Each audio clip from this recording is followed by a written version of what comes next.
I'm ready to talk about Orlando Pride because they have had to go through a pretty active offseason. A lot of folks with maybe a lot more questions, right, around this team instead of answers, but I'm here for it. I came prepared. I'm in my NASA hat. I got my NASA baseball cap on. I'm ready to add Astra this whole preview. Let's do it. Let's jump into this. Let me take it a step back, right, for our listeners here. Do a little bit of an overview before we get into the actual roster and questions there.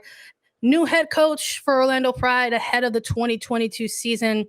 They hired Amanda Cromwell to fill the head coaching position. She's primarily a collegiate coach for many, many years, spent the last several years at UCLA for nearly a decade before switching to NWSL for her first professional season within the league.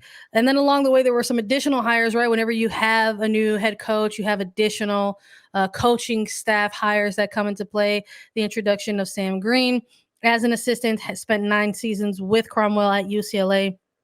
And another one that made a lot of headlines was former United States women's national team star and Hall of Famer Michelle Akers returning to the sport of soccer as an assistant coach now alongside Cromwell and Green with Orlando Pride.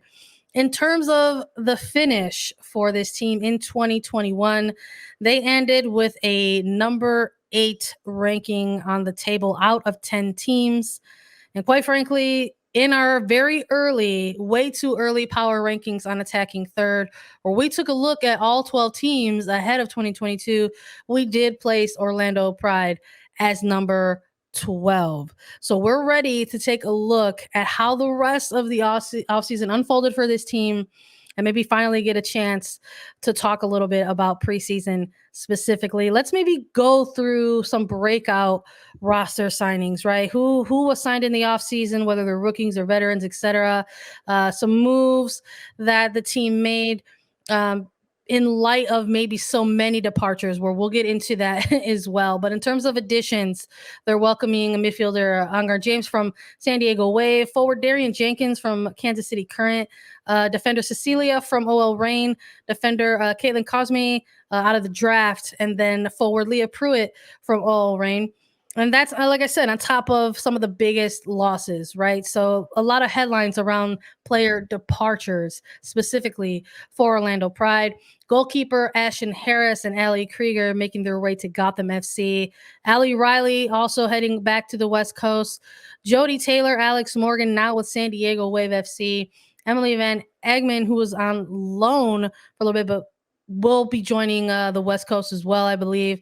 And then Mia Fischel also making some waves, some news in that being selected out of the draft, but then opting to start her career in Liga MX Femenil with Tigres Femenil. And then the Pride also had to bid farewell to Phoebe McClernon during draft week, and then also recently bid farewell to Taylor Korniak alongside Van Egmond. So a lot of departures here, Lisa, in the middle of maybe trying to add to build up to this team. I think when you're looking at actual breakout roster signings versus losses, I don't know if you can actually look at these two ends of the spectrum and say they cancel each other out. But what stands out to you the most, whether it's on the addition or the subtraction side of this scale? The biggest thing that stands out to me is that Orlando is doing a lot of changes with their player personnel. When you look at the list of the losses, that's a very, very hefty list, and it's all over the pitch. A lot of other teams that we've dove in on the players that they've lost and the holes in their rosters starting for 2022, it's been secluded to an area of the field, of the pitch, and of the roster. For Orlando, it's everywhere. It's their starting goalkeeper. It's their starting center backs. It's their starting forwards. It's starting midfielders for them. It's players all over the pitch and in many different holes and in a lot of positions that they the players that are gone solidified their role in. For example, goalkeeper Ashlyn Harris, she was the go-to goalkeeper for Orlando Pride. She was their brick wall in net. She never wavered. And then also you look at up top, a forward like Alex Morgan, she started in the expansion club when Orlando Pride joined the NWSL. She had solidified her role as the striker for Orlando alongside Sydney Leroux in front of Marta. There's just a lot of big missing holes.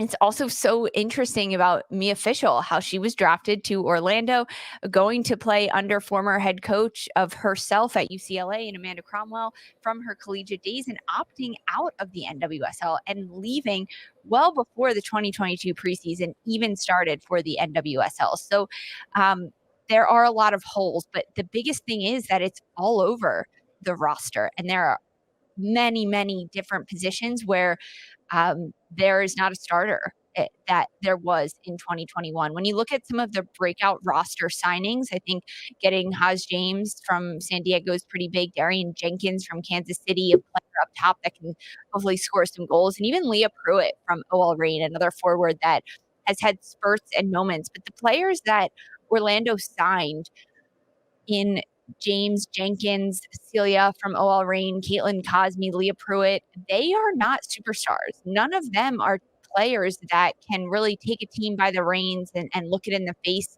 and say, we're going to win this thing. Lucky for OL Reign, we'll get into their current roster, but for Orlando, they do still have some of those intense players that have that personality to say, I'm going to lead this team in Sydney Leroux and in Marta.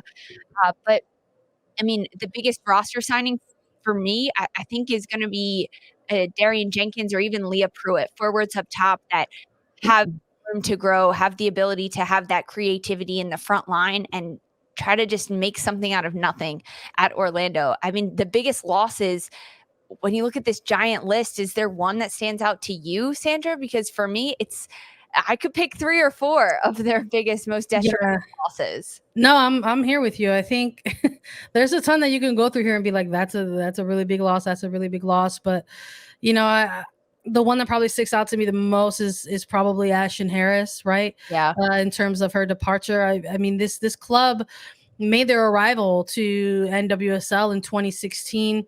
And they really did so in terms of building around a player like Harris, right? And kind of making her persona, her position within the team as part of a defining piece, right, of Orlando Pride in terms of team culture and such. Was the captain of this team for X amount of years. I mean, and this is a player who is a phenomenal NWSL goalkeeper. I mean, she broke a record, in terms of most saves in NWSL by a keeper. So this is somebody who absolutely was an integral part of the early days of what was Orlando Pride. So to sort of see this player go ahead and make a departure, I think was big in a lot of ways, but absolutely both positionally, right, and in terms of what a player